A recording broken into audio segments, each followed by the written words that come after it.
Muy buenos días, saludo a todas las personas que nos siguen por este medio, con el amor de nuestro Señor Jesucristo. Qué bueno poder reencontrarnos una vez más para compartir el mensaje que ha inquietado ciertamente mi corazón.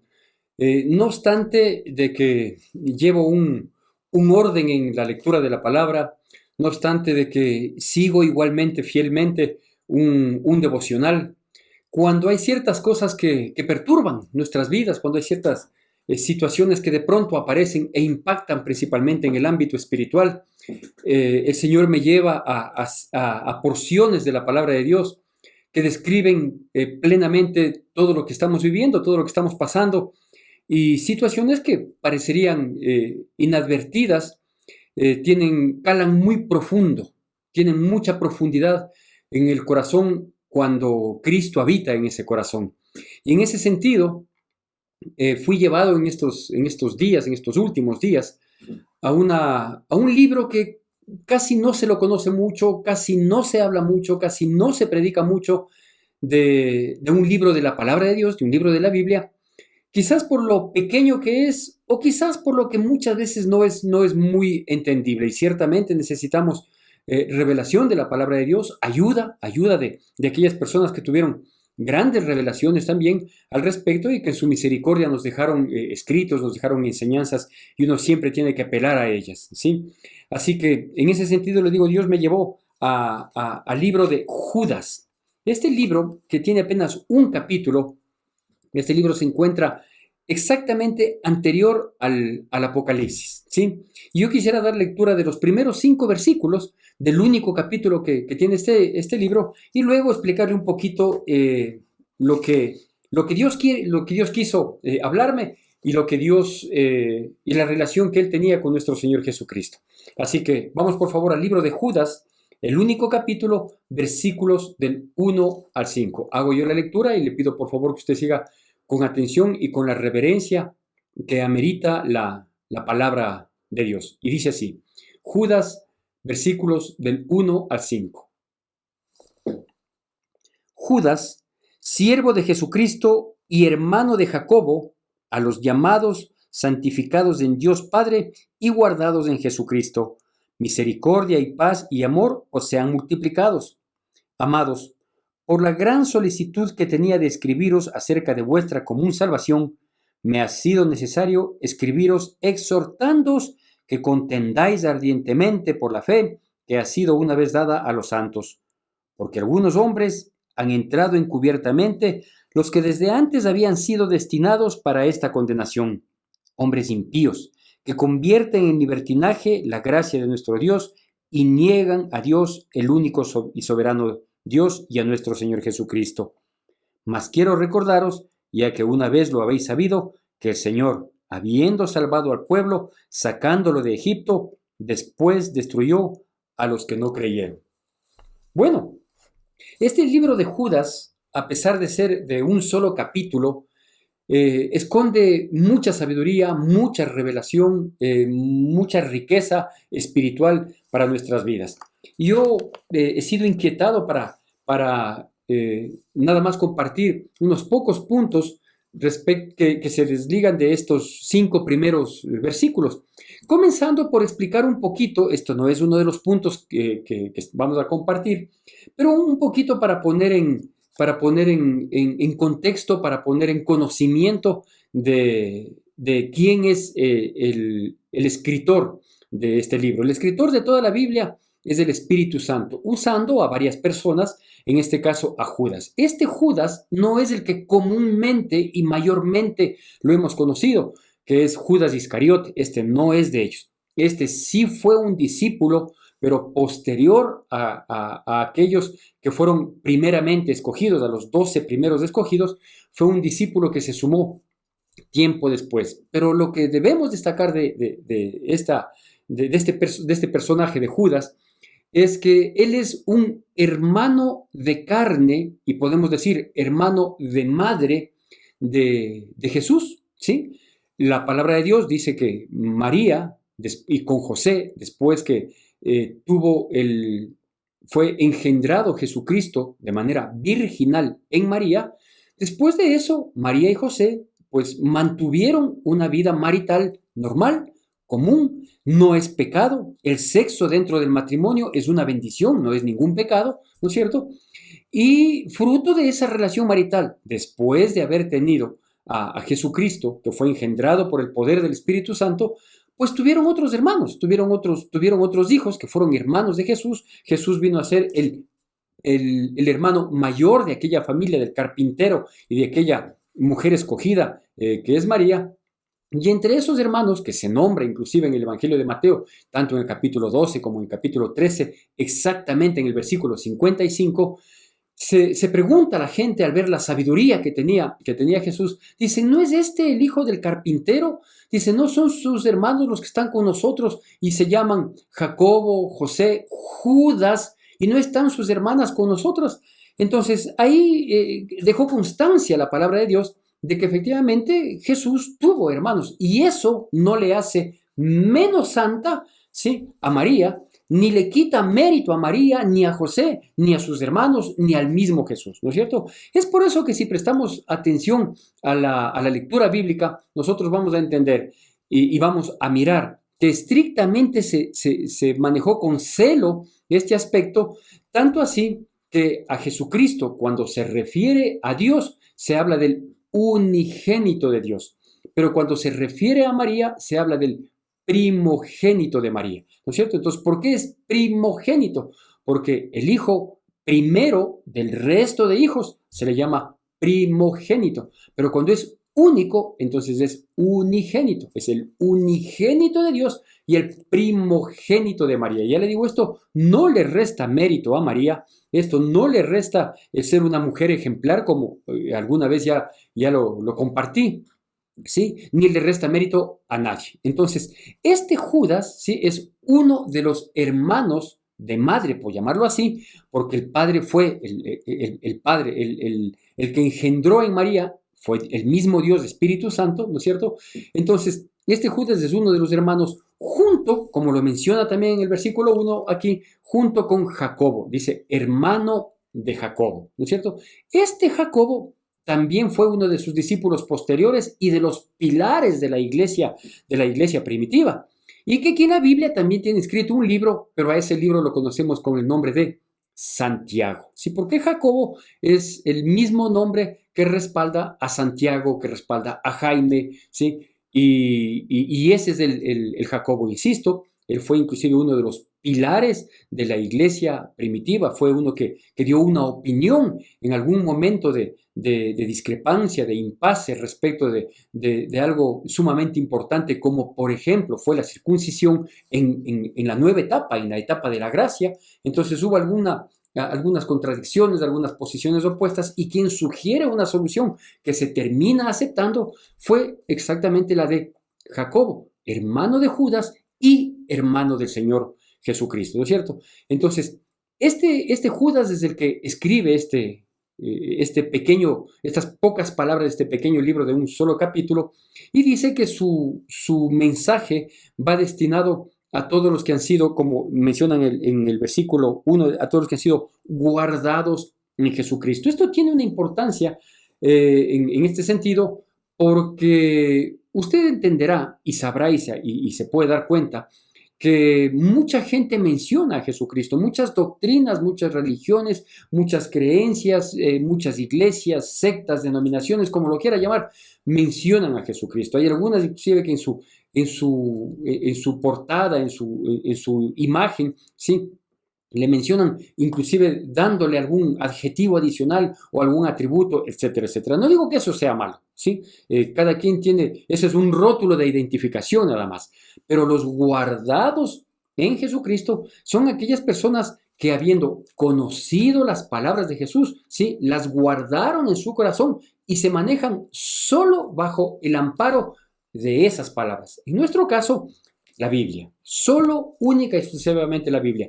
Nada más que la Biblia y nada menos que la Biblia, ¿no es cierto? Entonces, los guardados de Jesucristo somos las personas que Jesucristo mismo nos está guardando si es que nosotros nos sometemos, nos sujetamos única y exclusivamente a su bendita palabra, ¿sí? Entonces estamos guardados en Jesucristo.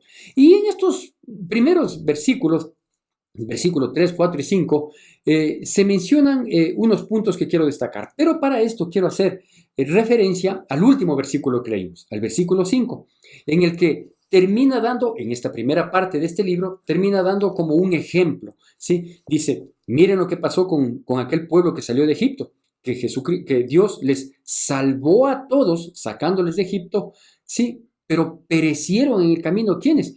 Pues los que no creyeron, ¿no es cierto? Entonces, esto hay que considerar, y más aún en el tiempo en el que nosotros estamos viviendo. ¿Por qué? Porque no todo el que se dice cristiano, no todo el que asiste a una iglesia, no todo el que dice Señor, Señor, ¿sí? Entrará en el reino de los cielos. O sea, hay mucho, ¿qué le digo? Por un lado engaño, por otro lado hay mucha eh, mala interpretación de la palabra, quienes conocen la palabra. Y hay muchos que son inventores de la palabra y atribuyen sus inventos, sus criterios, sus opiniones, sus conceptos, atribuyen que son de Dios, ¿no es cierto? Y así hay un sinnúmero de frases, un sinnúmero de cosas que dicen, es que Dios dice, es que, y no es así. ¿No es cierto? Entonces digo, es muy importante considerar esto en el ejemplo que se pone en el versículo 5, que fue el último versículo que nosotros leímos. Vamos a leer muchos otros versículos más, pero en el versículo 5 hace esta consideración, dice, todos fueron salvados, todo el pueblo de Israel fue sacado de Egipto, pero no todos llegaron al destino final. Apenas 2 personas llegaron, imagínense, de la multitud de los que salieron de Egipto, más la multitud de los que nacieron en el desierto durante 40 años, y apenas de los que salieron de Egipto entraron 2, y el resto de los que entraron fueron los que nacieron en el trayecto. ¿Por qué? Porque vea, unos se regresaron a Egipto. Al poco tiempo, al mes, mes y medio, 2 meses de haber salido de Egipto, ya hubo gente que reprochó, que renegó, dijo yo, mejor estábamos en Egipto, olvidando que estaban en esclavitud, que estaban en opresión, que estaban en oprobio. Eso fue lo que vio Dios para visitar a su pueblo y sacarlo de la esclavitud. Sin embargo, ellos dijeron, no, mejor estábamos en Egipto. Pues unos se regresaron.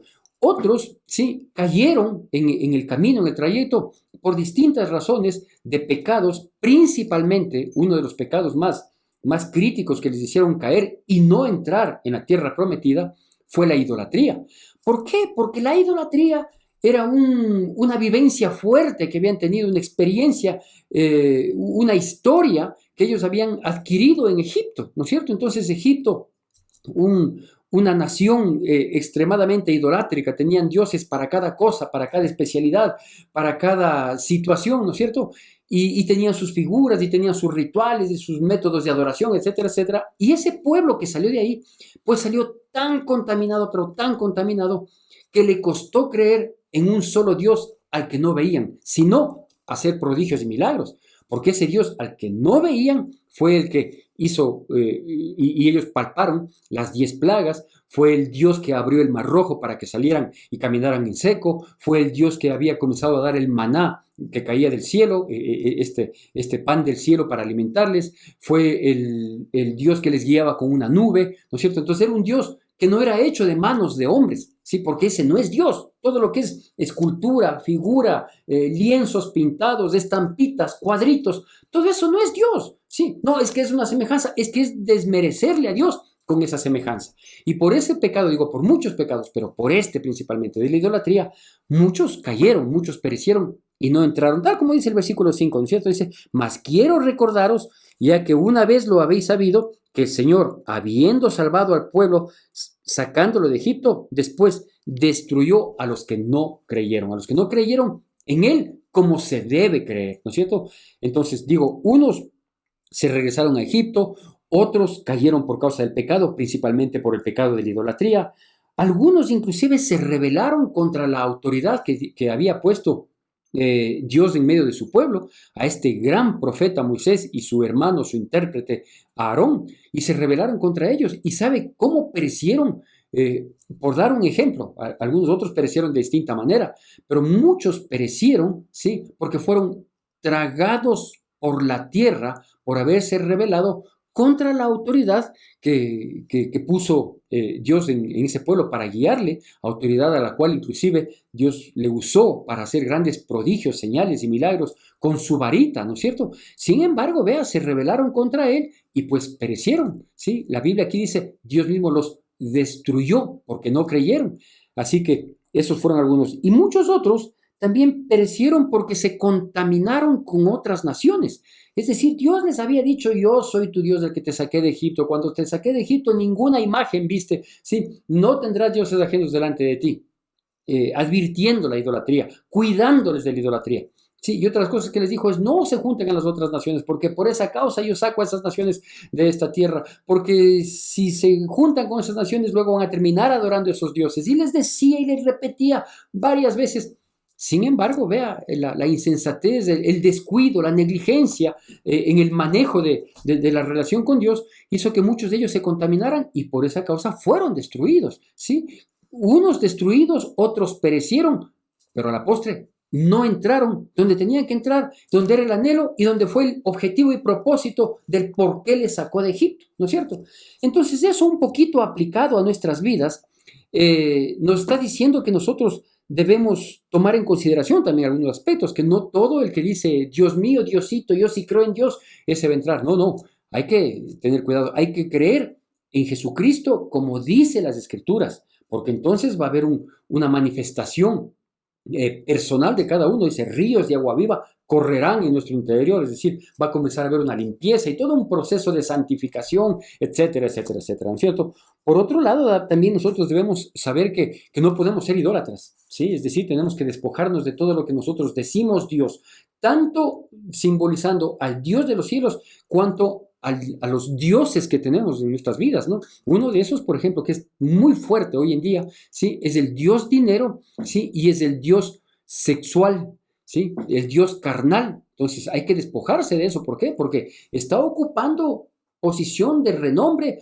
todo lo que tiene que ver con la sensualidad, con la vanidad, con los excesos, ¿no es cierto? Y el Dios dinero, que es una seria amenaza para quienes pretendemos entrar en el reino de los cielos. Por eso dice que es más fácil que pase un camello por el ojo de una aguja a que un rico, no está hablando de todos los ricos, sino de aquellos que han puesto en primer lugar a su dinero, como su respaldo, su dinero, como su carta de presentación, como su garantía, ¿sí? O como su estandarte al dinero, dice que uno de estos ricos entre en el reino de los cielos, ¿no es cierto? Entonces sí hay que tener mucho cuidado. Igualmente, hay que tratar de no rebelarse contra la autoridad, y aquí no le estoy diciendo que no se rebele contra el pastor, que no debe hacerlo, no debe hacerlo, porque si efectivamente el pastor es pastor, es decir, Dios le llamó, le consagró y usted conoce la vida de su pastor y sabe cómo se ha comportado y sabe que es de buen testimonio y conoce los frutos de su pastor, no solo en el área ministerial, sino en el área familiar, cómo son sus hijos, cómo es la relación con su esposa.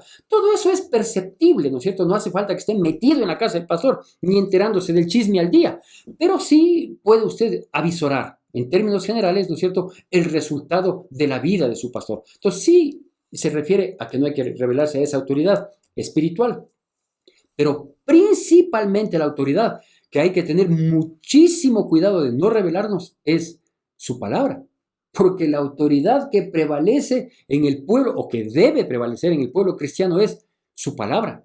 Entonces, los que se rebelaron contra la autoridad en aquel entonces fueron tragados por la tierra y descendieron vivos al Seol, dice la palabra, imagínense, ¿no es cierto? Entonces, por favor, no demos lugar a ser destruidos simplemente porque nos rebelamos. Ya vamos a hablar, a desglosar un poquito más este aspecto. Y la otra que es un gran problema hoy en día es que las personas, los que nos decimos cristianos y que queremos vivir conforme a la voluntad de Dios, a veces nos dejamos alucinar o por aspectos económicos o por aspectos sentimentales y terminamos empatándonos o queriendo empatar, terminamos caminando juntos, ¿sí? Uniéndonos con personas que no nos convienen. Es decir, lo que les fue dicho en el Antiguo Testamento a la salida de Egipto, ¿sí? Que no se contaminen con otras naciones. Pues nosotros nos contaminamos con personas que tienen otro tipo de criterio, otro estilo de vida, otros parámetros de vida.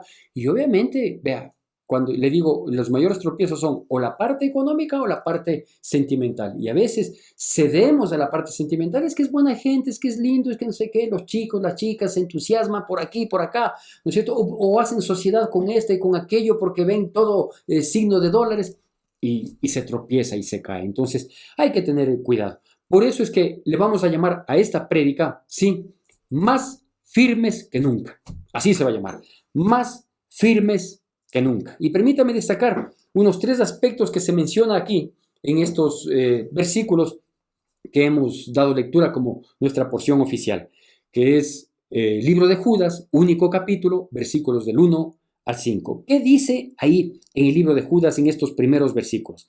Entre otras cosas dice, por ejemplo, que Judas les escribía a estos que estaban guardados o a estos que se aspira que estaban guardados en Jesucristo, les dice, tengo prisa de escribirles acerca del asunto de la salvación, porque parece que no fue bien entendido, porque parece que cada quien está interpretando a su manera, parece que no estamos tomando con la seriedad del caso, entonces tengo prisa, dice, por escribirles respecto del Evangelio. ¿Por qué tengo prisa? Porque es necesario que ustedes entiendan que la fe cristiana, hay que defenderla y hay que combatirla, como dice, tal como menciona aquí la palabra, combatirla ardientemente. Entonces dice que debemos combatir ardientemente por la fe, ¿no es cierto? Este es otro punto. Y un tercer punto es que dice que hay que tener cuidado con aquellas personas que están camufladas, inmiscuidas, encubiertas, ¿sí? En las iglesias y que se presentan de una manera que también Jesucristo lo advirtió, dijo que hay que tener cuidado con los lobos disfrazados de ovejas, ¿no es cierto? Y que ellos pueden hacernos distraer, pueden hacernos tropezar. Así que en este contexto quiero hablarle yo de estos 3 aspectos, de estos 3 puntos y vamos a mirar también otros versículos que nos aclaran exactamente estos puntos. Entonces vamos, más firmes que nunca. El tiempo así lo amerita, las circunstancias, las dificultades que se están viviendo, las cosas que estamos mirando y oyendo, ¿no es cierto? O sea, no le voy a hablar de otros países, no le voy a hablar de otros mundos ni de otras épocas, de esta. Esta es la que estamos viviendo y en esta nosotros debemos prestar atención. Cómo está nuestro entorno, qué es lo que vemos en las noticias, qué es lo que percibimos para saber manejarnos y permanecer más firmes que nunca. Bueno, entonces, arranquemos con el primer aspecto que Judas comienza a recomendar ahí. Dice, tengo prisa por escribirles acerca de nuestra común salvación, ¿no es cierto? Entonces, a este primer punto le vamos a llamar aclarar el tema de la salvación. Aclarar el tema de la salvación. ¿Por qué es necesario aclarar el tema de la salvación? Bueno, el tema de la salvación es necesario no solo aclarar, sino cada cierto tiempo refrescar, porque a veces se ha llegado a confundir, ¿sí? Como que la salvación es un regalo gratuito al cual uno lo puede estropear, ¿no es cierto? Y esta apreciación que le digo tiene parte de verdad y gran parte de mentira, ¿no es cierto? Es un regalo gratuito que uno lo puede estropear, ¿sí? ¿Cuál es la parte de verdad? Que sí es un regalo gratuito, es un don, es un regalo, que lo hemos recibido por gracia, es decir, a nosotros no nos ha costado absolutamente nada. ¿A quién le costó? Es a Jesucristo, ¿sí? ¿Y cuál es la gran parte de mentira? Que uno lo puede estropear, es decir, eres salvo, aceptaste a Jesucristo en tu corazón, ve, pierde cuidado. Entonces, vamos por partes. Primero, ¿qué es la salvación? La salvación es la posibilidad que Dios nos da a través del sacrificio de su Hijo Jesucristo para estar un día en su presencia como fuimos diseñados en el origen, ¿no es cierto? Los seres humanos, Adán y Eva, fueron creados por Dios, ¿sí? Sopló en él aliento de vida, luego su mujer Eva fue sacada de una costilla, le puso como una ayuda idónea y les dijo, ustedes van a vivir conmigo aquí en el paraíso. Ustedes y yo vamos a estar aquí juntitos, nosotros, ¿no es cierto? Pero les dijo, pero si me desobedecen y comen de aquel árbol, sí, ciertamente morirán. Y parte del castigo, de la sanción, de la consecuencia, más que castigo, parte de la consecuencia fue salir de la presencia de Dios, ¿no es cierto? Pero nosotros fuimos diseñados, digo, el ser humano fue diseñado para habitar en la misma presencia de Dios. El pecado es el que terminó sacándonos de esa presencia, ¿no es cierto? Entonces, la salvación es el camino que Dios abre a través del sacrificio de su Hijo Jesucristo, no de otra cosa, es solo, única y exclusivamente a través del sacrificio de su Hijo Jesucristo, por el cual nosotros podemos volver nuevamente en un momento determinado, ¿no es cierto? Hoy estar en la omnipresencia de Dios, pero luego estar en la misma presencia de Dios, o sea, cuando Cristo venga por su iglesia, que parece que viene ya mismo, ¿no es cierto? Entonces vamos a ser llevados a la misma presencia de Dios, a estar en el lugar en el que originalmente estuvimos y debíamos haber permanecido, excepto que ocurrió el pecado que nos sacó de esa presencia, ¿no es cierto? Entonces la salvación es reconocer y aceptar, ¿sí?, que el sacrificio de Cristo Jesús nos ha puesto a salvo, ¿no es cierto? A salvo para llevarnos un día a su presencia, a salvo para que no seamos arrastrados por la corriente del mundo. Pero aquí hay algo que nosotros necesitamos saber. Primero, y vamos a ver en pantalla estos versículos. Siempre que vayamos a leer un versículo de la palabra de Dios, sí, con atención y con la reverencia que amerita. Y este se encuentra en Primera de Timoteo, capítulo 2, versículos 3 y 4. Primera de Timoteo, capítulo 2, versículos 3 y 4, que dice así: porque esto es bueno y agradable delante de Dios nuestro Salvador, el cual quiere que todos los hombres sean salvos y vengan al conocimiento de la verdad. ¿Sí?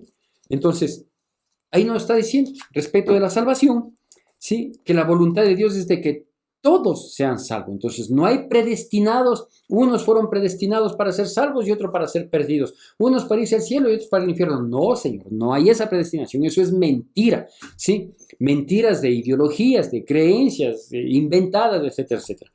Dios quiere, clarito dice, que Dios quiere que todos seamos salvos y vengamos al conocimiento de la verdad.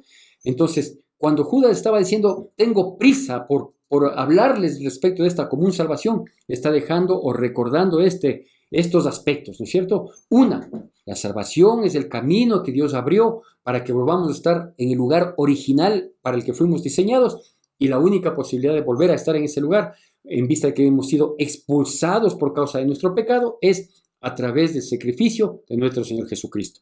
Segundo, dentro de este primer punto, que es aclarar el tema de la salvación, es que nosotros, o mejor dicho, Dios tiene en su voluntad que todos seamos salvos y vengamos al conocimiento de la verdad. Ahora, lo más importante en cuanto a aclarar el tema de la salvación es que, como yo le decía, es un regalo gratuito que uno no lo puede estropear, ¿no es cierto? Por eso nos dice, en el versículo que vamos a ver más adelante, ¿sí?, nos dice que nosotros debemos manejarnos con mucho tino en cuanto a la salvación. Es decir, vea, una persona salva es una persona que debe tener un testimonio que acredite su salvación. Sí, o sea, yo no puedo decir, yo soy salvo y vivir igual que el resto, y vivir en medio del pecado, y vivir en medio de la concupiscencia, de la lujuria, de la idolatría, qué sé yo, tantas y tantas cosas, de la corrupción, de la violencia que existe hoy en día, ¿no es cierto? O sea, si yo soy salvo, yo debo ocuparme de mi salvación y tratar de demostrar con mi vida, con mi testimonio, con mis frutos, que yo soy salvo, con mis gestos, con mi manera de actuar, hasta con mis modales, yo tengo que demostrar que soy salvo, ¿no es cierto? Entonces, eso significa ocuparse de nuestra salvación. Y la Biblia dice que debemos ocuparnos con temor y temblor, entre otras cosas. Entonces, por ejemplo, el día de mañana los cristianos que somos salvos por la misericordia de Dios, por la gracia de Dios, por el sacrificio perfecto de su Hijo Jesucristo, ostentamos un cargo público, ostentamos un lugar de autoridad. Dios en su misericordia nos pone para que seamos y estemos de líderes de tal o cual situación. ¿Cómo debo manejarme? Pues con honestidad, con integridad, con transparencia. Yo no puedo ser cristiano y decir, Dios mío, dame un trabajito, dame esto, que me salga tal negocio, que me salga tal contrato, que me den tal posición, que me asciendan en el trabajo, y llego a ese punto y me convierto en un corrupto peor que los demás. No puedo, no debo, no cabe, no empata eso, ¿no es cierto? Entonces, ¿dónde nos advierte esto? Pues en toda la Biblia, sí, pero yo le voy a citar unos pocos versículos que nos aclaran perfectamente este panorama. Y esos versículos se encuentran allá en el libro de Filipenses capítulo 2, versículo 12. Filipenses capítulo 2, versículo 12. Con atención y con reverencia, como siempre, a la palabra de Dios. Y dice así: por tanto, amados míos, como siempre habéis obedecido, no como en mi presencia solamente, sino mucho más ahora en mi ausencia, ocupaos en vuestra salvación con temor y temblor. ¿Sí? Entonces, aquí nos está diciendo cómo debemos manejar una vida que ha sido salvada. una vida que efectivamente ha sido limpiada con la sangre de Cristo Jesús, comprada a precio de sangre de Cristo Jesús, porque somos salvos por el sacrificio de Cristo Jesús. Ese sacrificio, sí, nosotros debemos honrarlo. Nosotros debemos ser dignos, frutos de ese sacrificio, con integridad, con transparencia. Aquí dice claramente, ocupaos en vuestra salvación con temor y temblor. No está diciendo con miedo, sino con un temor reverencial. Es decir, cada acto de mi vida, me vean o no me vean, sí, cada acto de mi vida, mi manera de pensar, lo que escojo en las páginas que reviso en el computador, en el internet, mis mensajes, todo, absolutamente todo, con temor y temblor. Es decir, con ese temblor que implica, Señor, no quiero fallarte. Señor, yo no quiero atentar contra ti. No quiero ofender tu santidad. A eso se refiere que debemos ocuparnos con temor y temblor. Bueno, y eso implica, por lo tanto, que nosotros no debemos distraernos de la salvación, de nada mismo, ¿no es cierto? Pero menos de la salvación. Debemos tomar la salvación como algo muy serio. ¿Por qué es muy serio? No solo por el fruto que debemos dar aquí, no solo porque la salvación nos da un respaldo de parte de Dios, sino porque de la salvación depende, ¿sí?, el que en la vida eterna nosotros estemos o no en la presencia de Dios. ¿De qué sirve decir que soy cristiano, congregarme, apoyar a la obra, colaborar en la iglesia, ser un líder, haber hablado, etcétera, etcétera, si descuido tan grande salvación, ¿sí? Y al descuidar tan grande salvación, llega un día en que yo voy a decirle a Dios, Señor, en tu nombre yo sané enfermos, en tu nombre prediqué el evangelio, en tu nombre hice milagros, prodigios en tu nombre, y que Dios me diga, apartaos de mí, hacedores de maldad, nunca les conocí.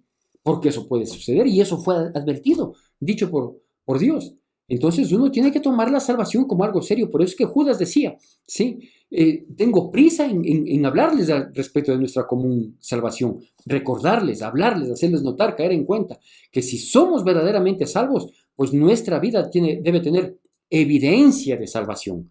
Primer punto. El segundo punto que quiero compartirle y que hoy viene muy, muy al caso es esto de defender con ímpetu la fe. Él decía que defendamos ardientemente la fe, ¿no es cierto? Entonces yo le he puesto así este punto, defender con ímpetu la fe. ¿Por qué debemos defender con ímpetu la fe? Porque se han generado doctrinas, creencias, ideas, se esbozan comentarios, se dicen conceptos. Bueno, hay tanta cosa que ponen en boca de Dios que Dios nunca lo dijo o simplemente no lo dijo con la intención que hoy se quiere presentar. ¿Sí? Y es necesario que el Evangelio sea predicado y sea predicado claro, conciso, transparente, preciso, ¿no es cierto? No dejar lugar a la duda, no tratar de quedar bien con todos. Vea, algún rato conversaba con una persona y me decía, pastor, desde que usted comenzó a dar las prédicas a través de estas redes sociales, dice, entre semana le ven no sé cuántas personas. A mí no me importa cuántos me ven, ¿sí? En realidad, no me importa los que me ven, ni los que, ¿cómo es? Los que se suscriben, ni mucho menos. Me importa que de todos los que vean, si son muchos o pocos es relativo, ¿no es cierto? Pero de todos los que vean, que les quede grabado en el corazón, que nos quede grabado en el corazón. Eso me interesa. Y que la palabra transforme nuestras vidas, purifique, santifique, nos ponga como verdaderos santos, o sea, apartados para Dios. Eso es lo que verdaderamente me importa. Porque yo qué gano teniendo seguidores, 100,000 seguidores, 500,000 seguidores, no sé cuántos suscriptores, etcétera, etcétera. Y que ninguno se salve. Y que ninguno permanezca, y que ninguno persevere, y que ninguno tenga frutos. ¿De qué sirve? Es preferible que seamos pocos, sí, pero bien afirmados en el Señor. ¿Por qué? Porque hoy estamos más firmes que nunca, o debemos estar más firmes que nunca. Entonces, el segundo aspecto es defender con ímpetu la fe. ¿Qué implica esto? Esto implica primero tener muy claro, ¿sí?, que Jesucristo es el Hijo de Dios, que se humilló a la condición de hombre. Esta es la doctrina de la fe, ¿no? Y se encuentra en Filipenses capítulo 2, versículos de 5 en adelante, si es que quieren. No son esos los que vamos a leer, sino otros versículos.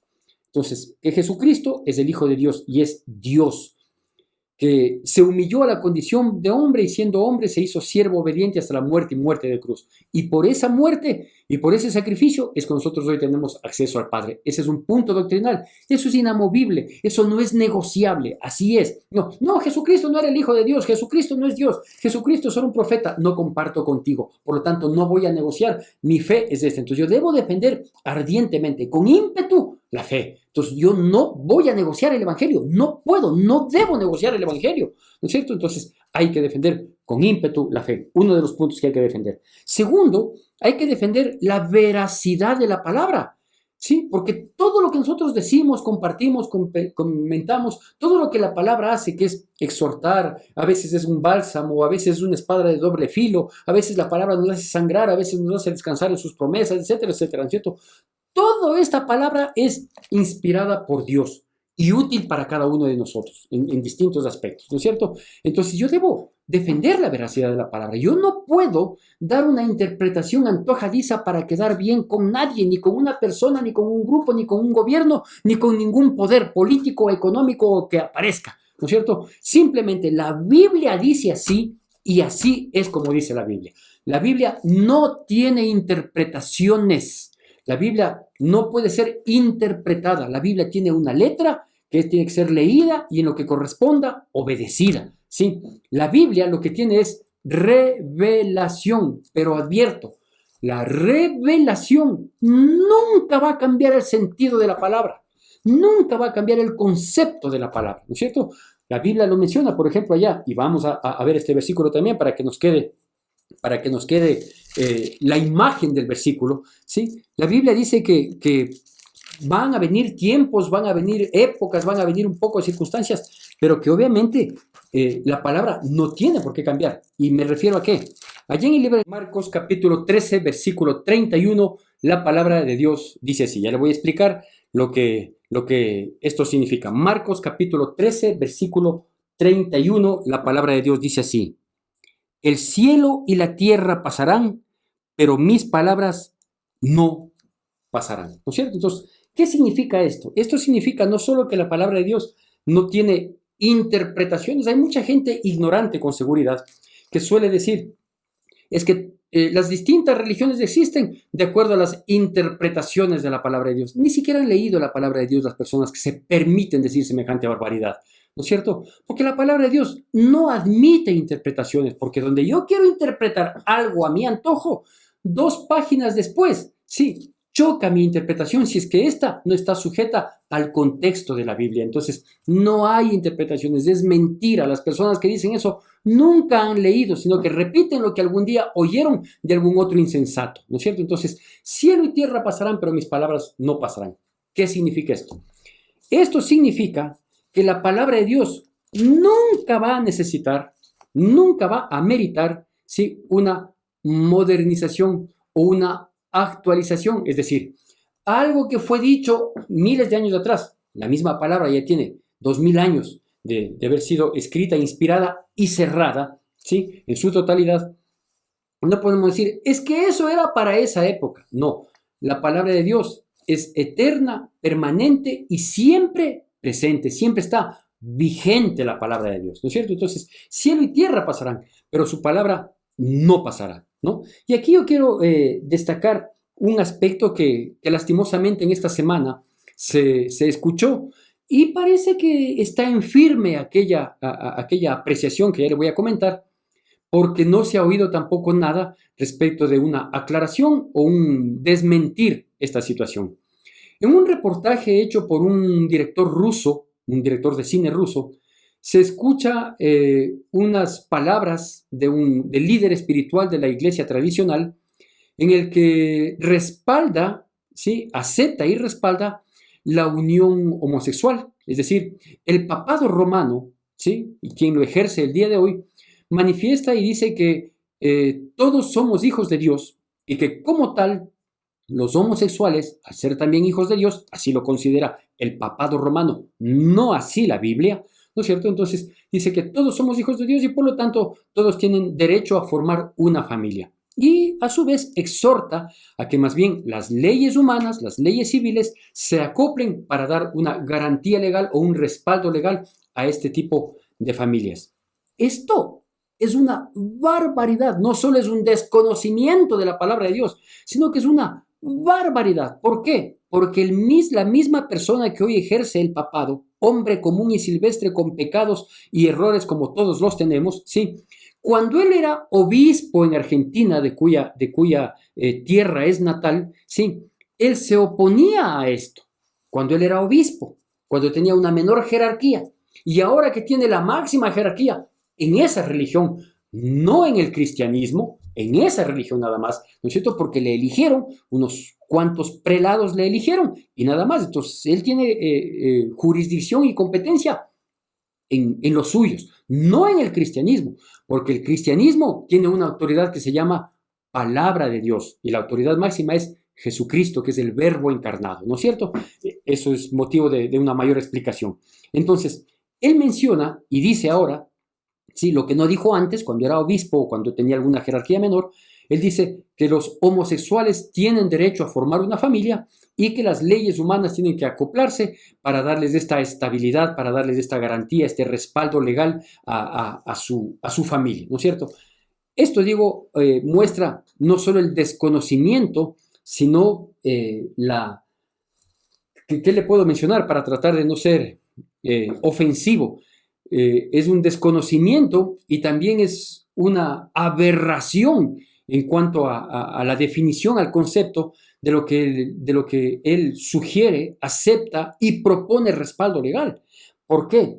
Porque la Biblia dice que el homosexualismo es pecado. Así lo llama, es pecado.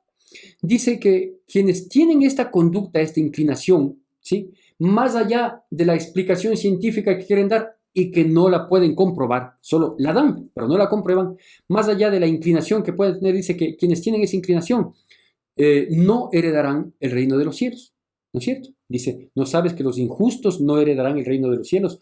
Ni los idólatras, ni los borrachos, ni los adúlteros, ni los fornicarios, ni los que se echan con varones, ni los afeminados heredarán el reino de Dios, ¿no es cierto? Entonces, la homosexualidad es un pecado como muchos otros pecados sancionados por Dios.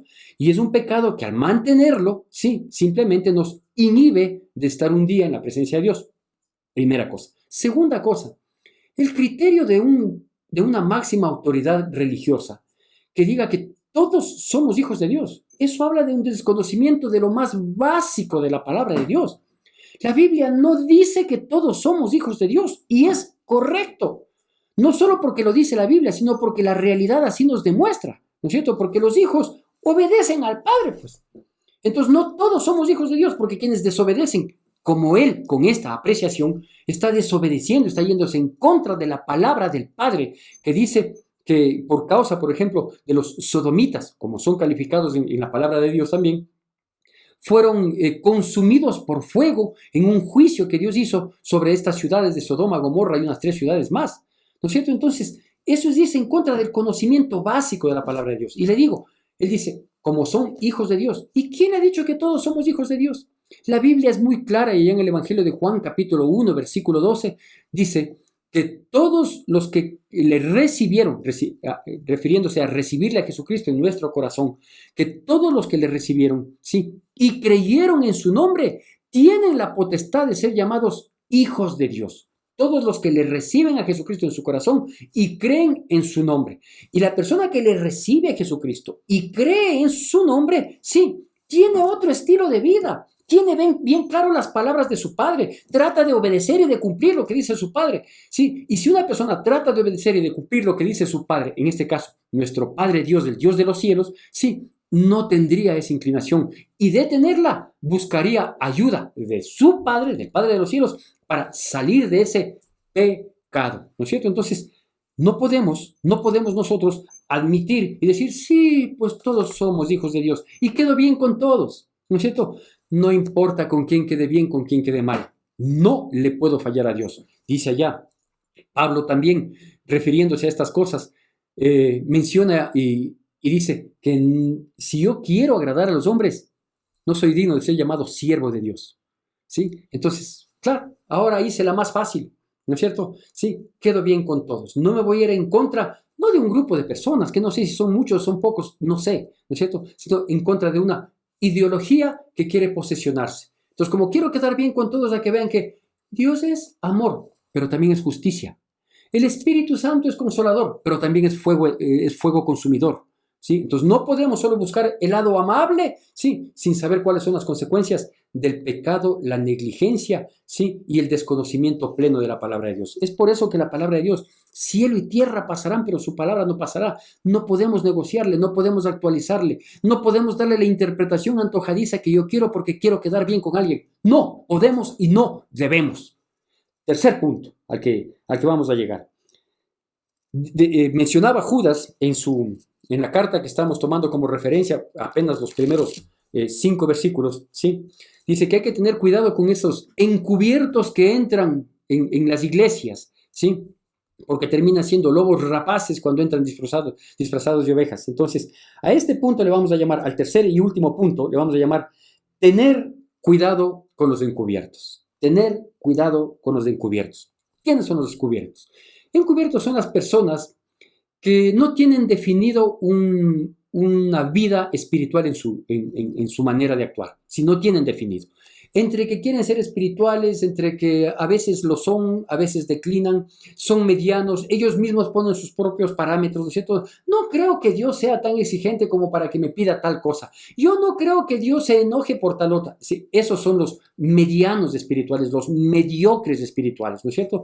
Y de entre esos hay algunos que se juegan por épocas. Entonces hay épocas en las que son extremadamente espirituales, pero son inmaculados, cosa que a mí me gustaba ver cuando teníamos las reuniones presenciales en la iglesia.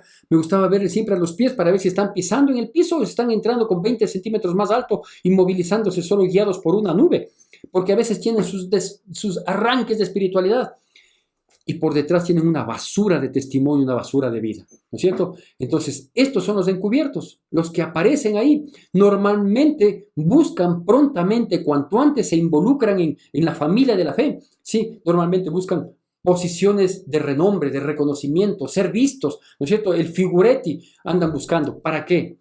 Primero, para buscar a algunas personas incautas a quienes contaminar con sus criterios malévolos que en un momento determinado lo hacen y terminar golpeando al cuerpo de Cristo que es la iglesia. ¿Por qué?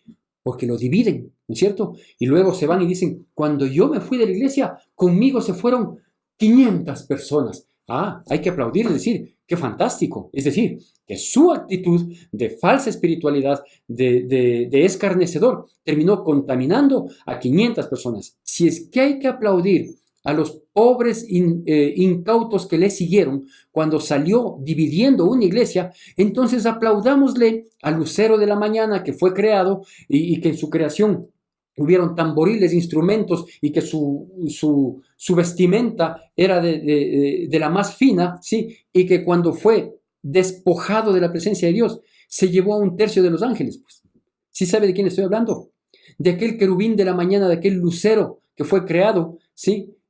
Según dice la palabra de Dios, a la perfección, no a la perfección de Dios, sino a la perfección de la creación que estaba diseñada para él, ¿sí? Y que luego se rebeló contra Dios y se fue llevando, como dice Apocalipsis capítulo 12, con su cola arrastró a la tercera parte de las estrellas, o sea, se fue llevando a la tercera parte de los ángeles que servían a Dios.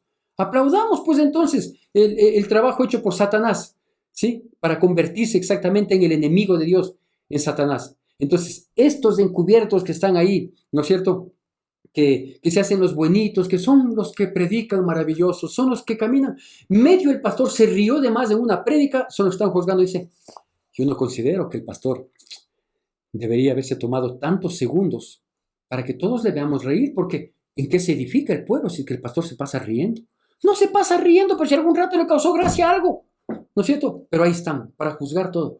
El pastor no debería estar haciendo negocios constantemente desde el púlpito. Cuando uno apenas pide una colaboración, ¿no es cierto? Entonces son estos encubiertos, dice que son impíos y que hay que tener cuidado con ellos, porque al buscar una posición visible, lo que pretenden es dividir las iglesias. Y los describe de la siguiente manera la palabra de Dios. En el libro de Filipenses, capítulo 3, vamos a hacer la lectura de la palabra de Dios, Filipenses capítulo 3, versículos 18 y 19. Así los describe a estos encubiertos. Hay que tener cuidado con los encubiertos. Filipenses capítulo 3, versículos 18 y 19. Porque por ahí andan muchos de los cuales os dije muchas veces, y aún ahora lo digo llorando, que son enemigos de la cruz de Cristo, el fin de los cuales será perdición, cuyo Dios es el vientre y cuya gloria es su vergüenza, que solo piensan en lo terrenal. Esa es una de las descripciones que les da la palabra de Dios a estos encubiertos, como dice Judas en el versículo 4, que convierten, dice, en libertinaje la gracia de nuestro Dios y niegan a Dios, el único soberano, y a nuestro Señor Jesucristo, ¿no es cierto? Entonces, así los describe. Dice, para ellos, vea, lo único que pretenden es satisfacer sus apetitos, es salirse con la suya. Yo me salí de la iglesia y conmigo se salieron no sé cuántos. ¿Y a dónde les estás llevando? ¿Creaste otra iglesia, la perfecta, la que tú creías? ¿Sí? Tomaste todo lo que le juzgaste, le criticaste a tu pastor, le señalaste para enmendar y ahora tienes la iglesia perfecta que te están siguiendo 10,000 personas. ¿O tienes solo la satisfacción de haber dividido la iglesia y haberle dejado debilitada? Cuando la iglesia ni se afirma ni se debilita por un número de creyentes, sino por la fe y el fruto que cada uno de ellos tenga. Pero así son, ¿no es cierto? Y el mismo Judas también nos describe y que los hay, porque palabra es palabra, la palabra de Dios, ¿no es cierto? Y en el mismo libro de Judas, en su único capítulo, en los versículos 18 y 19, también nos describe así, y los vamos a leer, siempre con atención y reverencia. Judas, único capítulo, versículos 18 y 19. Los que os decían, en el postrer tiempo habrá burladores, que andarán según sus malvados deseos. Estos son los que causan divisiones, los sensuales, que no tienen al Espíritu, ¿no es cierto? Entonces, ahí está dicho claramente, hay que tener cuidado con los encubiertos, con los burladores, con los hipócritas, con los falsos, con las ovejas, con los lobos disfrazados de ovejas, con los que buscan solo posición, con los que siempre quieren estar adelante, siempre que se les dé el micrófono, siempre parados en una puerta, siempre, y diciendo que mantienen un perfil bajo.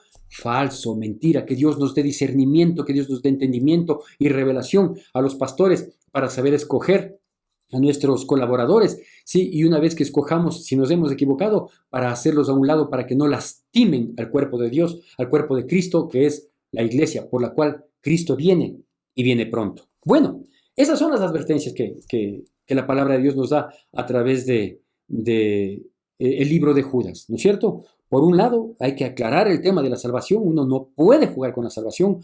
Por otro lado, debemos defender con ímpetu la fe. O sea, no porque lo diga alguien o no porque quedar bien con alguien, vamos a sumarnos, vamos a... No, no, Señor.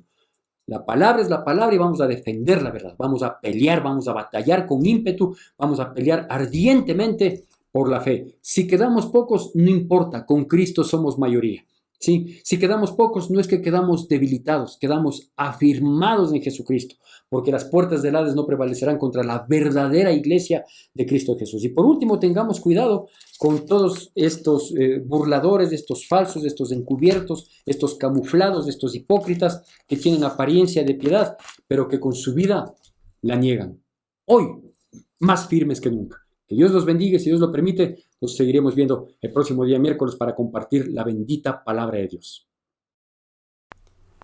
Que la gracia de nuestro Señor Jesucristo, el amor de Dios nuestro Padre, la comunión y consolación de su Santo Espíritu sea con todos y cada uno de nosotros, y el pueblo de Dios, que es el pueblo más feliz sobre la faz de la tierra, dice: Amén. Te recordamos las actividades que tenemos para esta semana. Seguimos en oración todos los días a partir de las 9 de la noche. El miércoles 28 de octubre nuestro pastor nos compartirá un mensaje de reflexión. Felicitamos a los cumpleañeros del mes de octubre y nuestro deseo como iglesia es que Dios bendiga y guarde siempre sus vidas. Tu donación es importante para sostener la obra de Dios. Puedes realizar tus aportes en la cuenta de la Iglesia Evangélica Centro de Adoración Cristiana o acercarte a las oficinas de la iglesia. Te agradecemos por acompañarnos. Como el rey